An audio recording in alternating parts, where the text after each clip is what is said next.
I started driving trucks at the age of 25 and also encountered many strange cases on the road. I'm pretty sure I've encountered a few UFO while driving at night and occasionally encountered many strange drivers.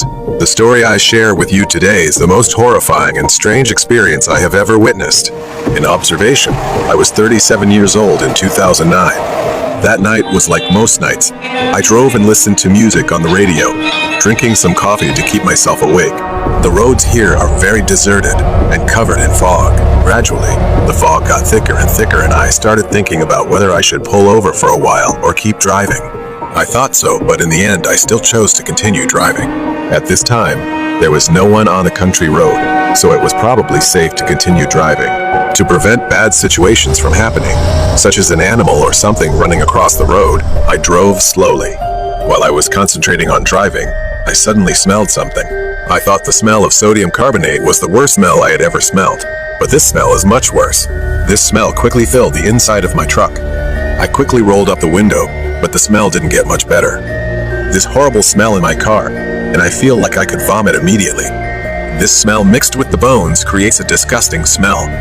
I think nothing can cause a more terrible stench than this. At the same time, I felt an uncomfortable feeling in my throat. That feeling when you want to vomit, but have to hold back.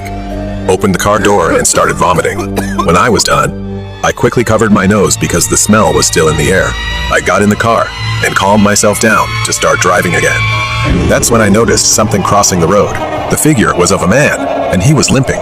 In addition to his limping gait, I also noticed that the man was wearing an old white button-down shirt and black slacks. I reminisced about the strange and bizarre cases I had encountered. I don't know what to do with that man. Finally, I decided to drive over to ask if he was okay and if he needed me to call for help. Before I drove up to him, I soon realized that 4 more people were coming out from the side of the road. They were all going in the same direction as the first man I saw. They all walked with a strange limp. They all wore old-fashioned peasant clothes. What I found most strange was that they didn't realize there was a big truck going on the other side of the road. I thought to myself, if these people needed help, they would definitely come towards me. However, they all continued to limp across the street, disappearing into the darkness and fog. I emphasized again that I was in the middle of the speedway, meaning there were no houses or anything around. Then another figure stepped out from the darkness and kept crossing the street. However, this figure is much shorter. I got out of my truck, but didn't go to that kid. I just stood there, staring at it. It didn't seem to pay any attention to me. It continued to cross the road. The boy's gait and the clothes he wore were as strange as the previous ones. Just as the boy was about to reach the other